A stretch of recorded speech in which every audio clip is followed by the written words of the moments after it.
adik-adik mahasiswa di jurusan Agribisnis Fakultas Pertanian Universitas Lampung yang saat ini sedang mengambil mata kuliah koperasi. Pada video ini akan dijelaskan mengenai pengertian dan prinsip koperasi. Selamat menyaksikan.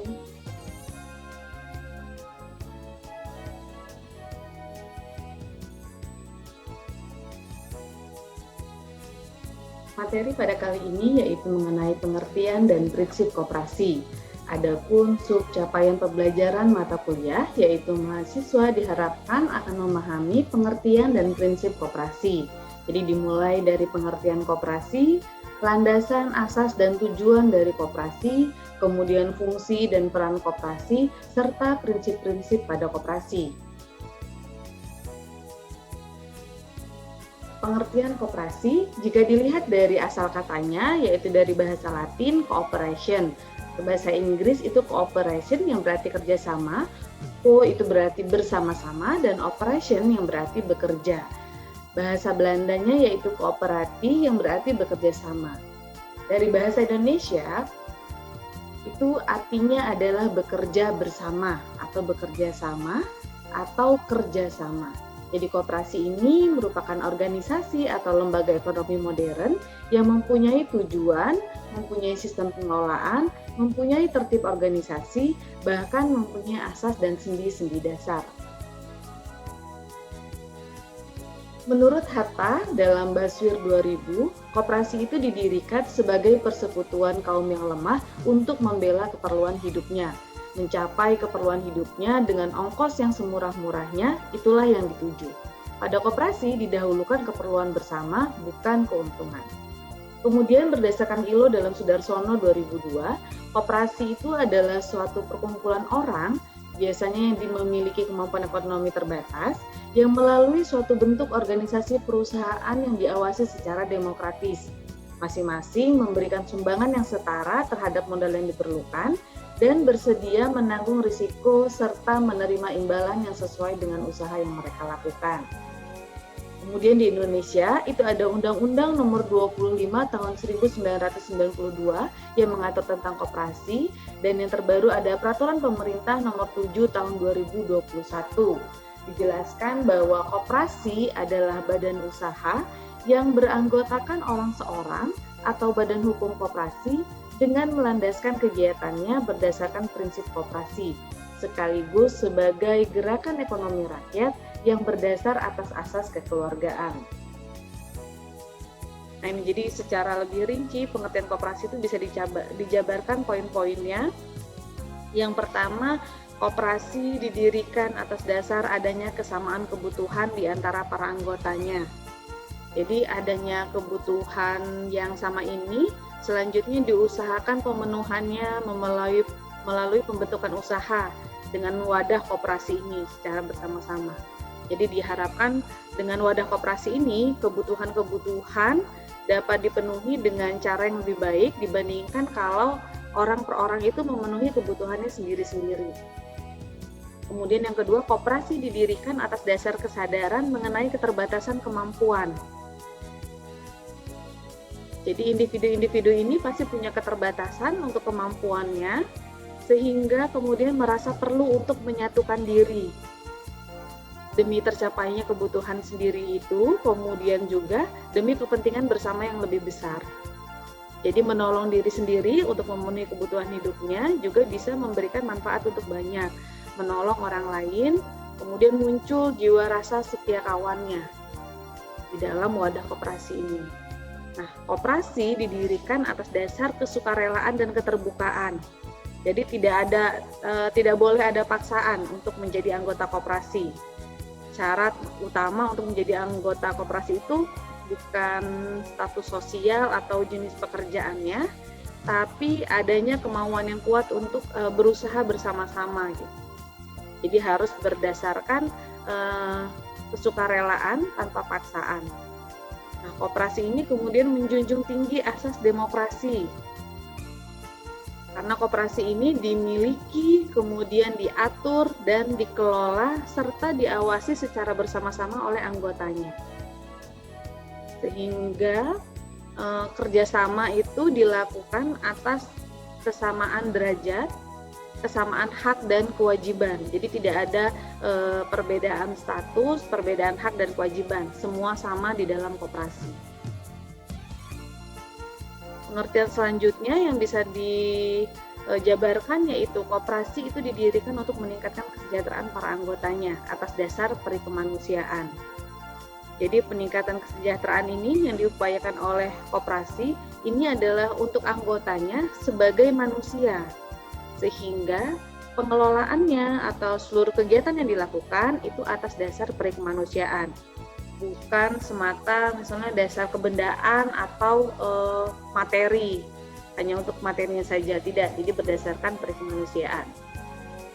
Kemudian koperasi melakukan usaha dan kegiatan di bidang yang dapat memenuhi kebutuhan bersama para anggotanya. Jadi koperasi ini terbentuk sebagai upaya untuk pemenuhan kebutuhan. Upayanya atau usahanya atau kegiatan yang dilakukan itu bisa bermacam-macam bidangnya. Tadi dijelaskan kalau dari perkembangannya yang muncul adalah koperasi konsumsi, kemudian ada koperasi simpan pinjam, masuk ke jasa, kemudian ada koperasi produksi gitu ya. Nah, ini ada banyak bidangnya yang bisa dilakukan. Nanti ada juga yang di bidang distribusi, kemudian jasanya yang angkutan, asuransi, nah, dan lain sebagainya. Ada banyak bidang pengusahaan dari koperasi ini. Kemudian koperasi adalah gerakan ekonomi rakyat yang berdasar atas asas kekeluargaan, bukan perkumpulan modal. Jadi ini adalah gerakan ekonomi rakyat untuk meningkatkan kesejahteraan anggota pada khususnya, kemudian masyarakat pada umumnya melalui memberikan pelayanan kebutuhan mereka. Jadi walaupun tetap karena ini gerakan ekonomi mencari keuntungan, tapi keuntungan bukan tujuan utamanya. Kemudian koperasi bertujuan untuk memenuhi kebutuhan dan meningkatkan kesejahteraan anggotanya. Jadi tujuan koperasi ini yang untuk memenuhi kebutuhan dan meningkatkan kesejahteraan anggotanya dapat tercapai dengan partisipasi setiap anggotanya. Jadi keberhasilan koperasi ini salah satunya terlihat dari bagaimana partisipasi dari setiap anggotanya. Nah, nanti tercapai tidaknya tujuan koperasi ini salah satunya tercermin dari pembagian sisa hasil usaha dari koperasi ini. Selanjutnya, koperasi selain beranggotakan orang-orang, dapat pula beranggotakan badan-badan hukum koperasi. Jadi, koperasi dengan bidang usaha yang sama, itu menyatukan diri dalam wadah koperasi yang lebih besar. Jadi, penyatuan ini adalah upaya untuk membuat skala koperasi itu menjadi lebih besar lagi. Nah, yang terakhir dapat dijabarkan bahwa koperasi merupakan bagian tak terpisahkan dari perjuangan membangun sistem perekonomian sebagai usaha bersama berdasar atas asas kekeluargaan. Jadi koperasi ini punya peranan penting untuk mewujudkan sistem perekonomian itu dengan menjamin pemerataan hasil-hasil pembangunan. Ini kan wadah gerakan ekonomi rakyat dibentuk dalam wadah koperasi yang rata-rata pada umumnya itu punya kemampuan ekonomi terbatas. Ini upaya untuk meningkatkan kesejahteraannya. Nah, kemudian ini turut juga menghapus adanya kesenjangan ekonomi. Selain itu, dari pengertian koperasi itu dapat pula disari pokok pikiran bahwa koperasi adalah perkumpulan yang didirikan oleh orang yang punya kemampuan ekonomi terbatas, bertujuan untuk memperjuangkan peningkatan kesejahteraan ekonomi mereka. Bentuk kerjasamanya itu bersifat sukarela, kemudian masing-masing anggota punya hak dan kewajiban yang sama, jadi derajatnya sama di dalam wadah koperasi. Dan juga punya kewajiban untuk mengembangkan serta mengawasi jalannya usaha koperasi. Punya kewajiban, punya hak yang sama, ada resiko itu ditanggung secara bersama-sama juga, keuntungan juga dibagi secara adil. Nah, ini adalah sari dari pokok pengertian dari koperasi itu sendiri. Selanjutnya itu adalah mengenai landasan, asas, dan tujuan koperasi. Jadi landasan koperasi itu ada 3, dari landasan ideal, landasan struktural, dan landasan operasional. Landasan ideal koperasi itu adalah Pancasila, karena Pancasila ini merupakan pandangan hidup dan ideologi bangsa Indonesia. Jadi di Pancasila itu dengan masing-masing silanya itu akan jadi pedoman yang mengarahkan semua tindakan dari koperasi ini. Apa saja sila-sila dalam Pancasila? Yang pertama,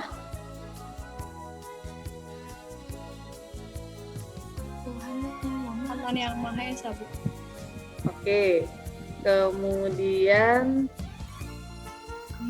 Alfredo, yang kedua apa, Dok? Kemanusiaan yang adil dan beradab. Oke. Febi Reja, yang ketiga apa, Feb? Persatuan Indonesia. Oke. Apa lagi ya? Zahra, yang keempat apa? Kerakyatan yang dipimpin oleh hikmat kebijaksanaan dalam permusyawaratan perwakilan. Oke. Kemudian Geraldi, yang kelima apa? Keadilan sosial bagi seluruh rakyat Indonesia. Oke, mantap. Terima kasih. Hafal semua ya, masih ya? Kasih, Bu. Oke. Karena ini adalah merupakan pandangan hidup dan ideologi bangsa, itu jadi harus tertanam di diri kita masing-masing gitu. Nah, ini juga tertanam di koperasi, menjadi landasan idealnya. Nah, saya lanjutkan. Yang kedua adalah landasan struktural, yaitu Undang-Undang Dasar 1945. Hal ini karena UUD 1945 merupakan aturan pokok organisasi dari Negara Kesatuan Republik Indonesia yang berdasarkan Pancasila.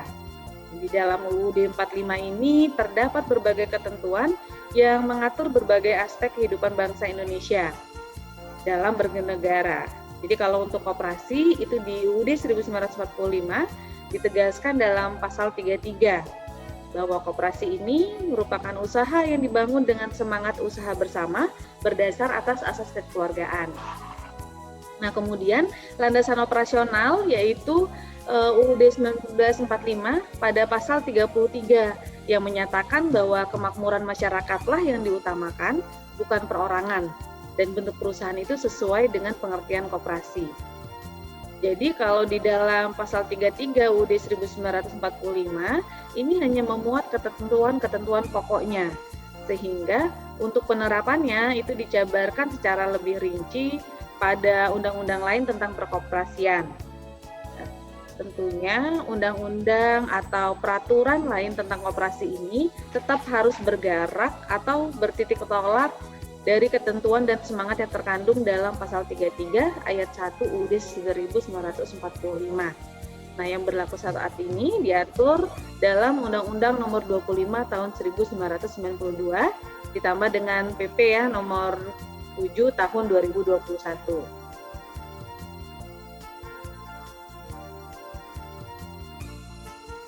Nah, asas koperasi itu sebagaimana dikemukakan di dalam pasal 2 Undang-Undang Nomor 25 Tahun 1992 yaitu berasaskan kekeluargaan. Asas koperasi yang berdasar Undang-Undang Nomor 25 Tahun 92 ini juga sejalan dengan ayat 1 pasal 33 UUD 45 bahwa semangat kekeluargaan inilah yang merupakan pembeda utama antara koperasi dengan bentuk perusahaan lainnya. Jadi dalam koperasi itu diharapkan setiap anggotanya punya kesadaran untuk senantiasa bekerja sama dengan anggota-anggota yang lainnya dengan rasa kesetiakawanan yang tinggi. Nanti rasa kesetiakawanan ini akan mendorong setiap anggotanya itu punya perasaan bahwa sebagai keluarga besar yang senasib dan sepenanggungan berupaya bersama-sama untuk memenuhi kebutuhan hidupnya, untuk meningkatkan kesejahteraan hidupnya. Nah, ini adalah asas koperasi yang berlaku di Indonesia.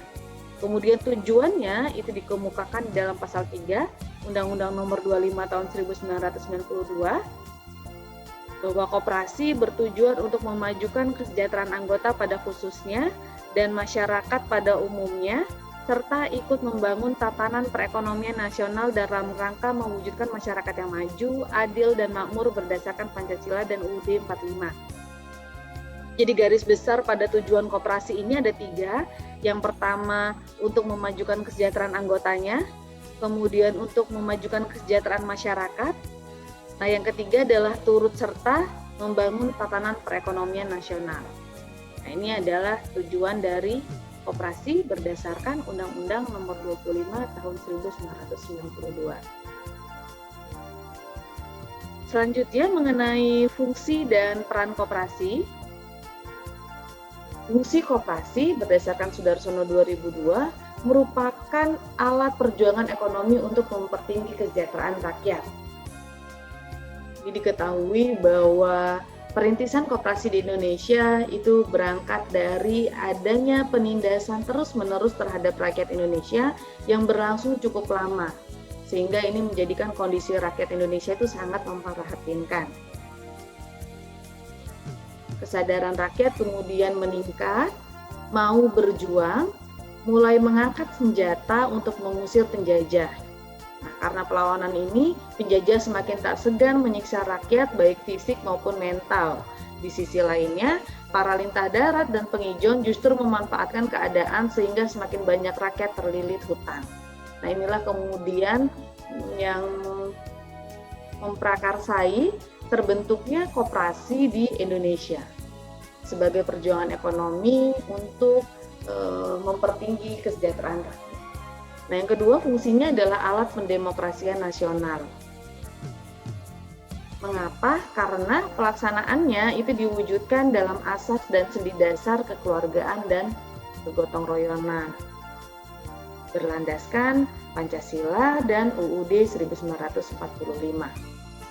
Yang ketiga yaitu sebagai salah satu urat nadi perekonomian bangsa Indonesia, karena tujuannya adalah meningkatkan kesejahteraan anggota, kemudian masyarakat pada umumnya, yang akhirnya juga akan berpengaruh terhadap perekonomian bangsa Indonesia.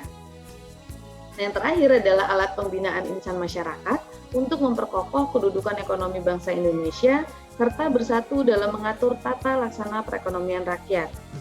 Jadi di dalam wadah koperasi juga dilakukan pembinaan dalam pengelolaannya secara bersama-sama untuk mencapai tujuan bersama.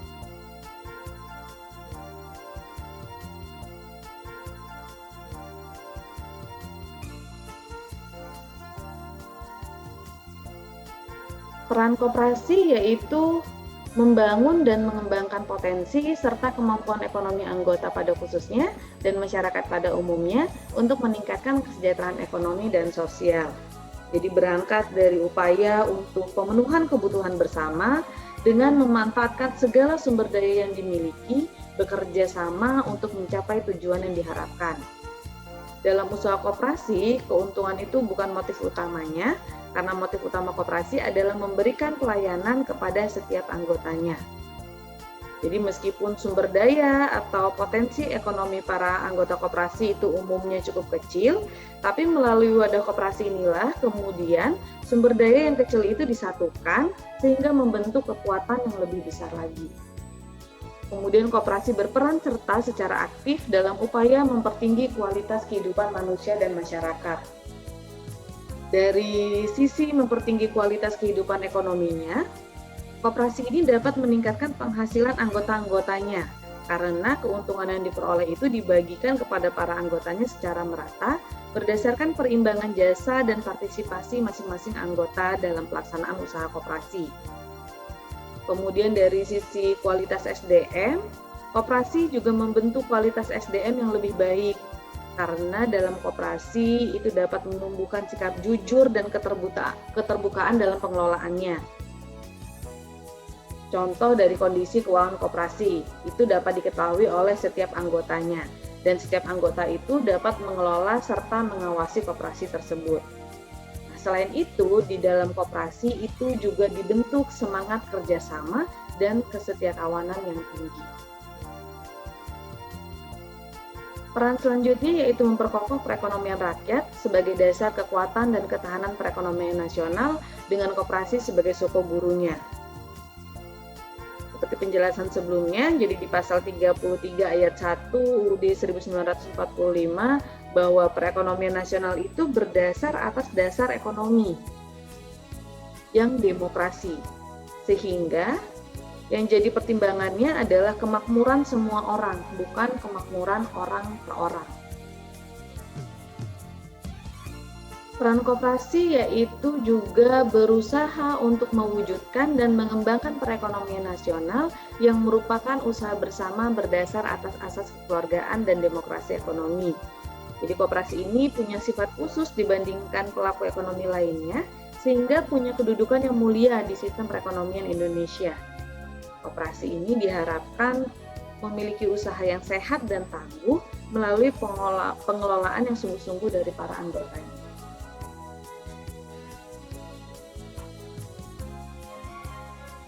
Terakhir adalah mengenai prinsip-prinsip koperasi. Jadi prinsip koperasi ini pada dasarnya adalah pedoman atau dasar kerja bagi koperasi sebagai organisasi ekonomi. Kemudian merupakan ciri khas dan jati diri koperasi yang membedakannya dengan organisasi ekonomi lain. Jadi koperasi yang tidak menjalankan prinsip-prinsip koperasi itu adalah bukan koperasi. Nanti di prinsip-prinsip koperasi ini itu terdapat penjabaran lebih lanjut atas asas kekeluargaan yang dianutnya. Kemudian mengatur juga mengenai kepengelolaan usaha koperasi. Diharapkan kalau sudah paham mengenai prinsip-prinsip koperasi, bisa memahami dengan jelas perbedaan-perbedaan antara koperasi dengan bentuk perusahaan lain yang tidak berdasarkan atas asas yang sama.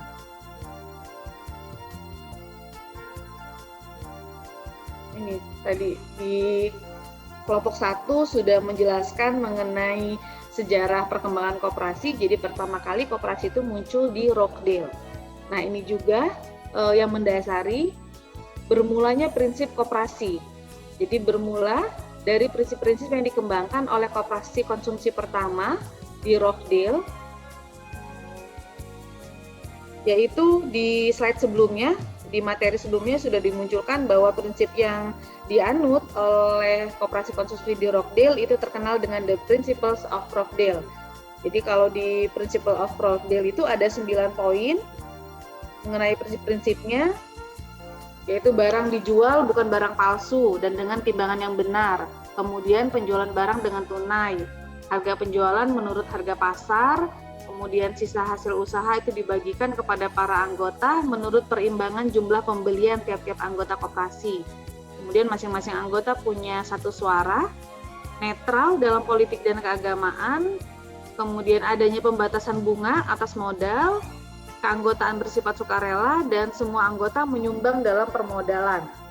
Jadi saling tolong-menolong untuk mencapai penyelamatan secara mandiri. Ini adalah prinsip koperasi konsumsi di Rockdale. Nah, kemudian dari prinsip-prinsip ini dikembangkan lagi berdasarkan atau disesuaikan dengan kebutuhan koperasi pada masing-masing wilayah. Dirumuskan oleh Gabungan Koperasi Internasional atau ICA, sehingga kemudian disepakati prinsip umum koperasi itu yang ini, 8 poin ini.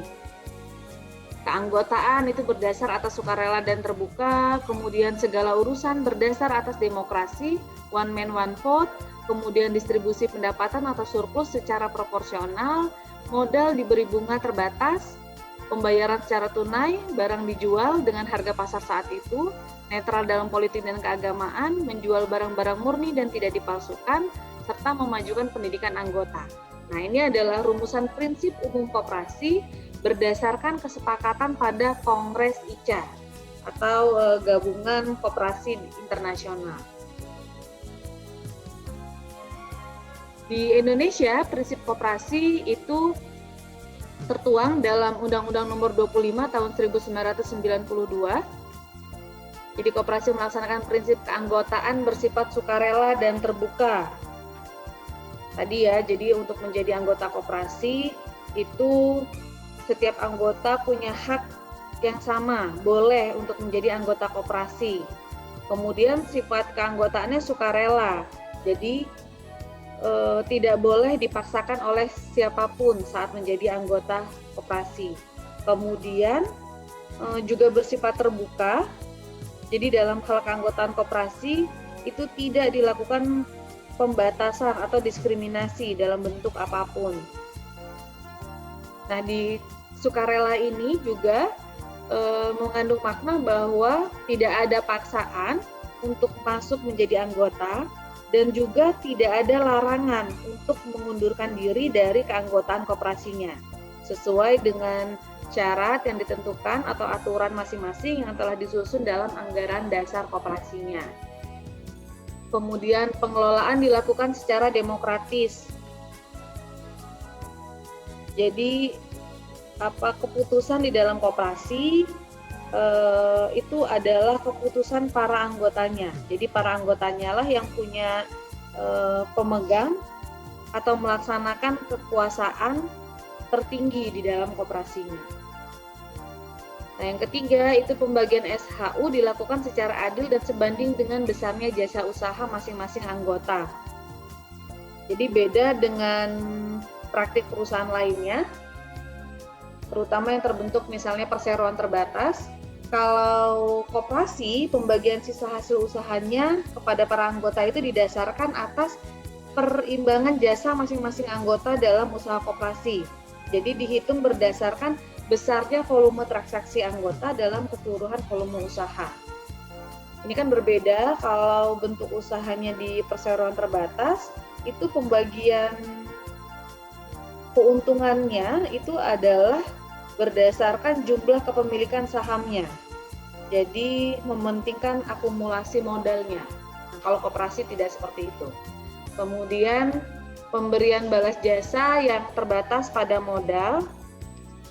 Jadi pembatasan bunga atas modal ini merupakan cerminan bahwa koperasi selain menaruh perhatian terhadap pemberian imbalan yang wajar terhadap partisipasi anggotanya, juga mendorong tumbuhnya rasa kesetiakawanan antar sesama anggota koperasi. Kemudian yang kelima itu adalah kemandirian. Jadi salah satu sasaran untuk pembangunan koperasi di Indonesia adalah peningkatan kemandiriannya. Jadi agar bisa mandiri, maka organisasi koperasi ini harus punya kekuatan. Jadi harus didukung penuh oleh partisipasi aktif dari anggotanya. Nah, kemudian di dalam pengembangannya terdapat prinsip koperasi tambahan, yaitu melaksanakan prinsip pendidikan perkoperasian dan kerjasama antar koperasi.